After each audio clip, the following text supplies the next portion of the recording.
आइए भाई, एक बार जोरदार ताली आपकी तरफ से हो जाए, जोरदार ताली एक बार। आमने सामने की सवाल जवाब की रागनी करवा दी जाए। जो सहमत हो वही हाथ सीधे हाथ करके ताली बजा दो एक बार। ये बात, आइए कोई बढ़िया प्रस्तुति आमने सामने की सवाल जवाब के लेकर हिंदुस्तान के वही कलाकार जिन्हें आप audio video CD VCD YouTube internet के माध्यम से देखते हैं सुनते हैं। बड़ा प्यार बड़ा सम्मान कई साल से आप देते आ रहे हैं भाई। जयवीर भाटी और साथ देंगी राधा चौधरी जी। एक बार जोरदार ताली हो जाए जोड़े के लिए। आइए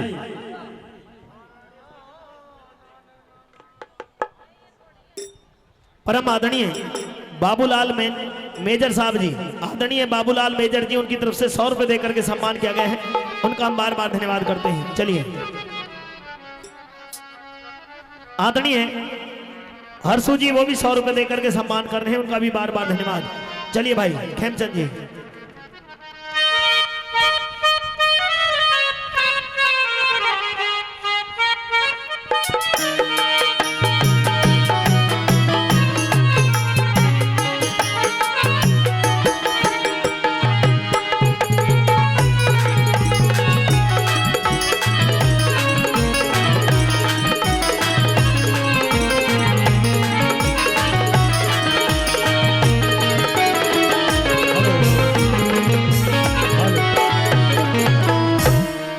आज के इस कार्यक्रम में उपस्थित हमारे सम्मानित भाई बंधु बुजुर्ग, हेलो, नौजवान साथी, छोटे बच्चे, यार रिश्तेदार, गंगा के समान पवित्र मातृशक्ति मेरी माता बहनें, आप सभी को भगवान मान करके आपके श्री चरणों में शीश झुका करके नतमस्तक होते हुए तहे दिल से धन्यवाद करते हैं इस पावन गांव बस्ती का, कि जिसमें हमें 5वीं बार आने का सौभाग्य, 5वीं या 6ठी बार आने का जो सौभाग्य मिला है, ये बाबा की कृपा है। आप लोगों का प्यार स्नेह है।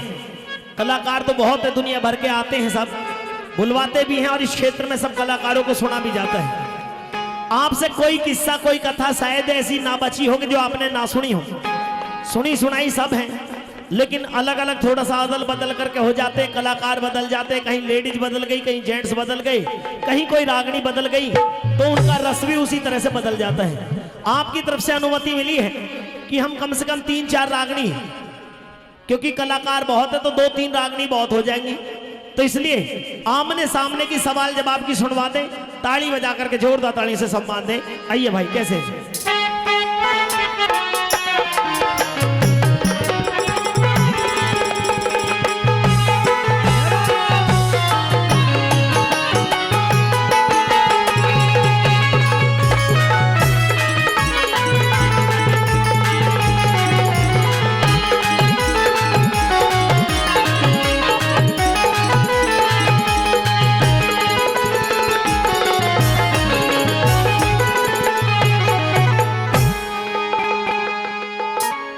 अभी मैं आपके बीच में जो प्रस्तुति देने जा रहा हूं, क्योंकि ये रागनी हो सकता है आपने सुन भी ली हो, लेकिन मैंने तो इस रागनी को आज तक कभी गाया नहीं है।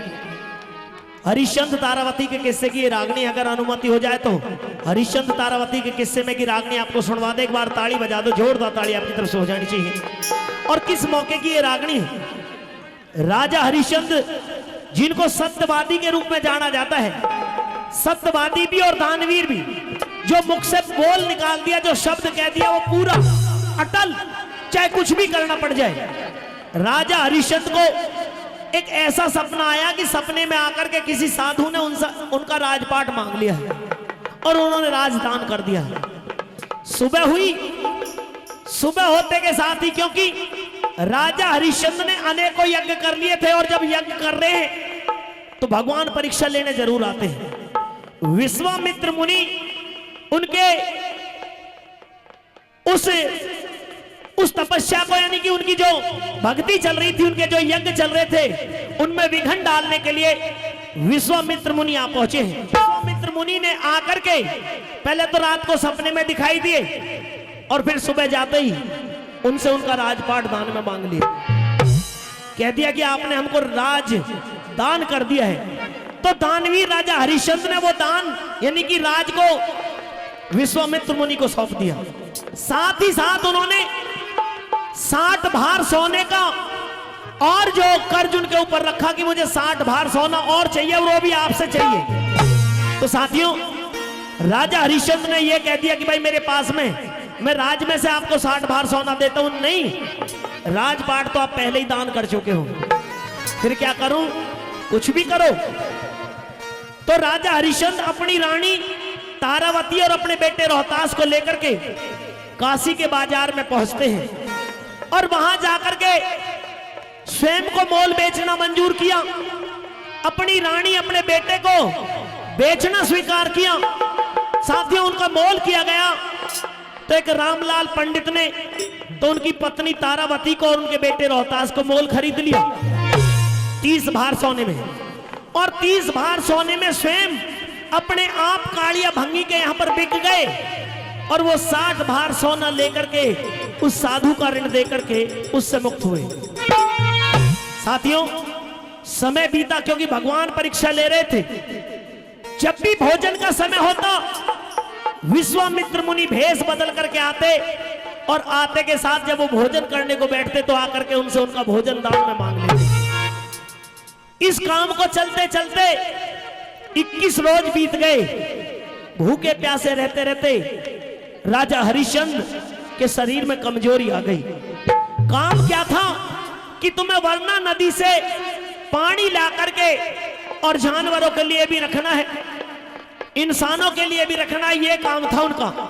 अब जब गात में कमजोरी आ गई तो राजा हरिश्चंद्र यानी कि अब तो हरिया बन गए हैं, नाम भी हरिया रख लिया। कमजोरी का नाम हरिया ही होता है। साथियों, घड़े को उठाने की कोशिश कर रहे थे लेकिन घड़ा नहीं उठाया गया। और जब घड़ा नहीं उठाया गया, प्रयास किया, प्रयास विफल रहा। तो थोड़ी देर परिश्रम करने के बाद में, मेहनत करने के बाद में उनको दिखाई दिया कि उनकी पत्नी तारावती वही वरना नदी पर पानी लेने के लिए आई है। तो मन में कुछ थोड़ी सी तसल्ली हुई। वहां का वर्णन है, वहां की ये रागनी है, आते सुनाते हैं आपके बीच में कैसे बोला। चलिए।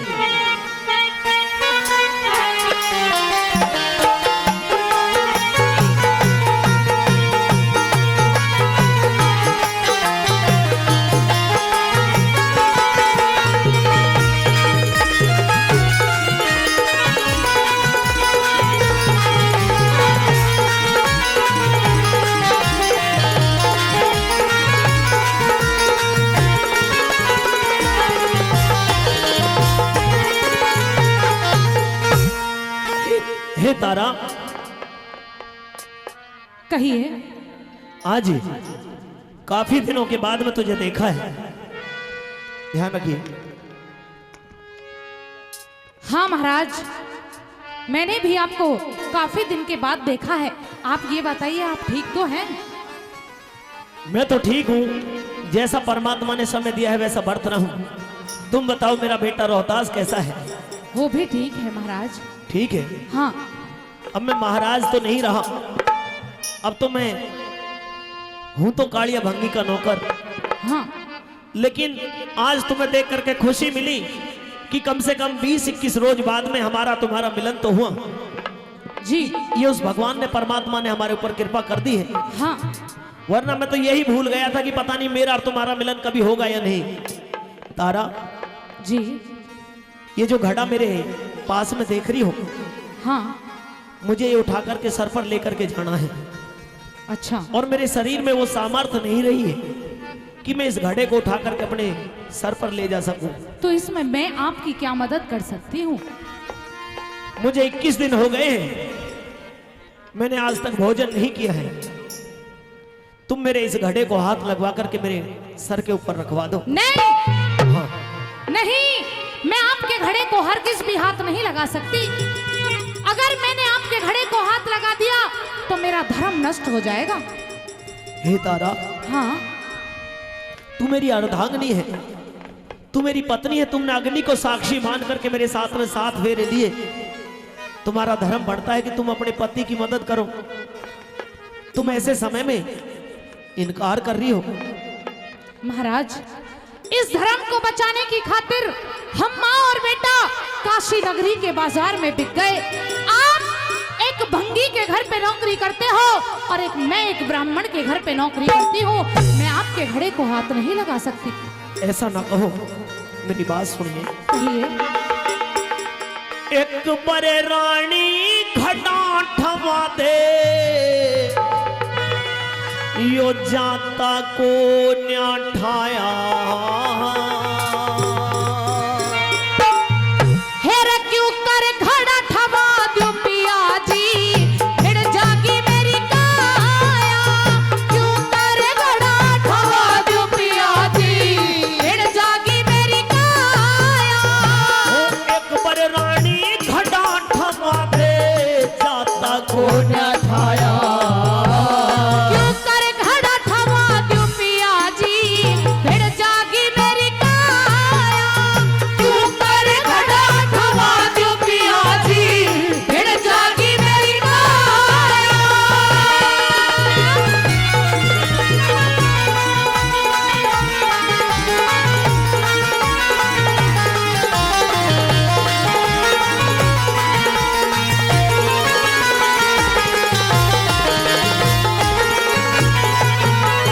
हाँ, घड़ा ठवा के हाथ धो लिए, घड़ा ठवा के हाथ धो लिए और नहा लिए। तुझसे अर्ज कर रहा हूं, इस घड़े को ठवाने के बाद में अगर तुम अपने हाथ धो लोगी अच्छा तो तुम्हारा कुछ नहीं घटने वाला है। महाराज, जो आप समझाने की कोशिश कर रहे हो, मुझे आप पागल समझते हो। पहले तो इस धर्म को बचाने की खातिर हम माँ और बेटे को काशी नगरी के बाजार में बेच दिया, और आज ये कह रहे हो कि उस धर्म को मैं नष्ट कर दूं। नहीं महाराज, हरगिज नहीं।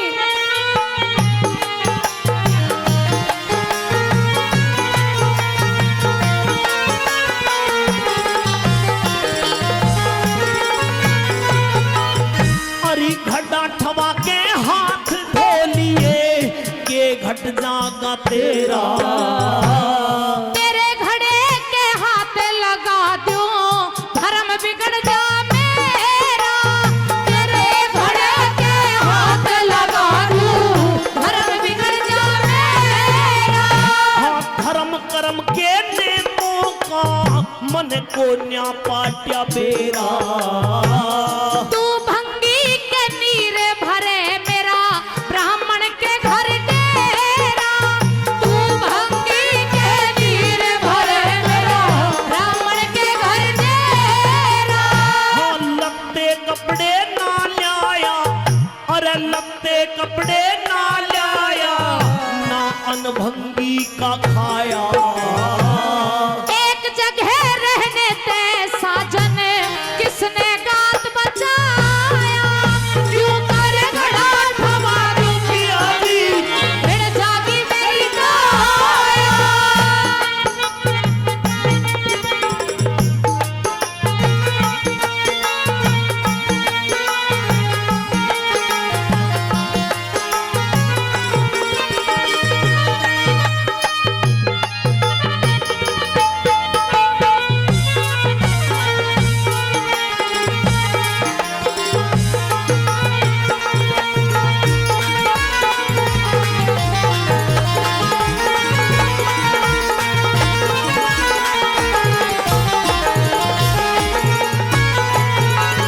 तारा, ना तो मैंने आज तक कभी भंगी के घर का कुछ खाया है, अच्छा ना मैंने उसके घर के वस्त्र ग्रहण किए हैं। महाराज, ये कैसी बहकी बहकी बातें आप कर रहे हो?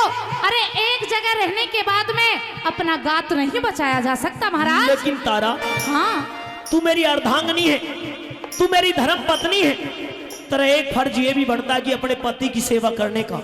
मेरा जो भी फर्ज बनता है मैंने निभाया महाराज, और आज भी मैं आपके घड़े को हाथ तो नहीं लगा सकती, लेकिन एक विधि अवश्य बता सकती हूँ। मैं तुझसे अर्ज कर रहा हूँ, मेरी बात को समझ। कहिए।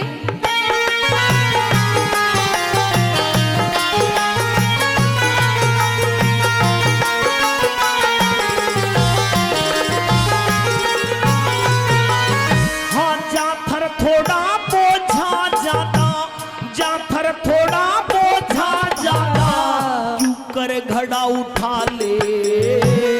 एक विधि मैं तने बताऊं, बेशक ते अजमा ले। एक विधि मैं तने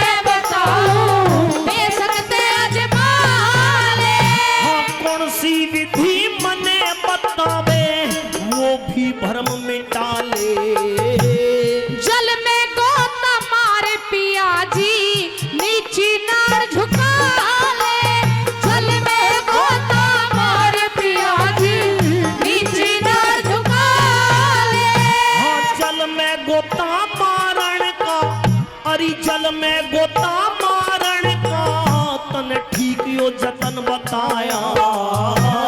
और परे में होके ठाले क्यों इतना दुख पाया, क्यों कर घनाठवा क्यों पियारी फिर जागी मेरी काया।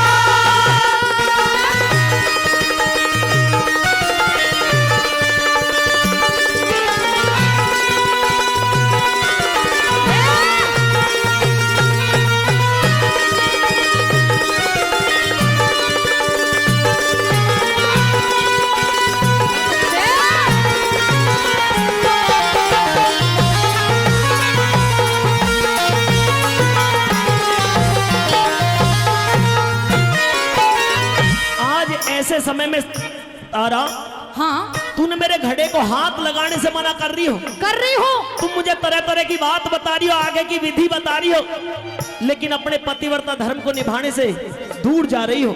महाराज, मैं उस धर्म को नहीं घटा सकती जिस धर्म के खातिर आज हम इस रास्ते पर खड़े हुए हैं। मैं आपके घड़े को बिल्कुल भी हाथ नहीं लगाऊंगी। आप जल में गोता लगाइए, और जब आप जल में गोता लगाओगी तो ये घड़ा आपके सर पर अपने आप आ जाएगा। इससे हमारा धर्म भी बच जाएगा, आप घड़ा भी उठा लोगे। अरे हाथ धो लिए पैर धो लिए, हाथ धो लिए पैर धो लिए, और नहा लिए जल में। मैं ब्राह्मण घर रहूं पिया तेरे आई नहीं अकल में, मैं ब्राह्मण घर रहूं पिया तेरे आई नहीं अकल में। हाँ वक्त पड़े मैं धोखा दे दिया, फर्क आ लिया दिल में। उस मानस का के कर ले जो तुरंत बदल जा पाले में, उस मानस का के कर ले जो पाले में। हाँ समय समय के खेल बावड़ी, समय समय के खेल बावड़ी, यो ढलती फिरती छाया। कहे सुने कि ना मानी तने राजपाट ठुकराया, क्यों कर घड़ा थमा क्यों पियाली फिर जागी मेरी काया।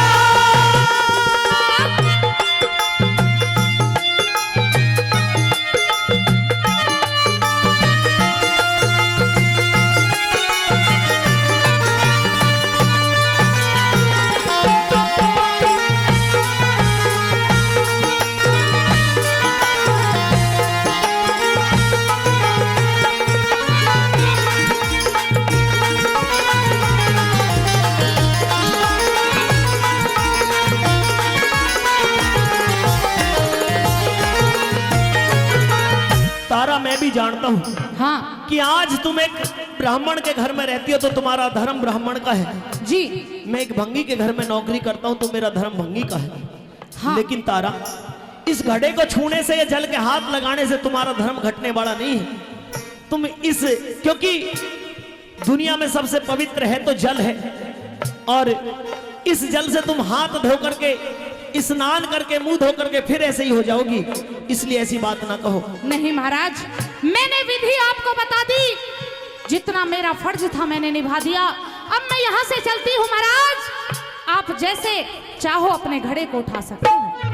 वो सबका बंधन जीव के जिम्मे, सबका बंधन जीव के जिम्मे, जन्म लिए तय हो जा।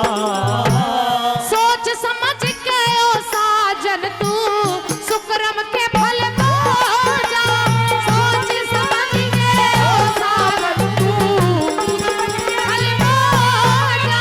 जो नहीं अगर की बात विचारे, राह में काटे वो जा। उस मानस का के कर ले जो वक्त पड़े पे सो जा, उस मानस का के कर ले जो वक्त पड़े पे सो जा। गुरु मान सिंह ने दुख विपदा का, गुरु मान सिंह ने दुख विपदा का कितना समय बिताया। लक्ष्मी चंद ने वजन बना के सभा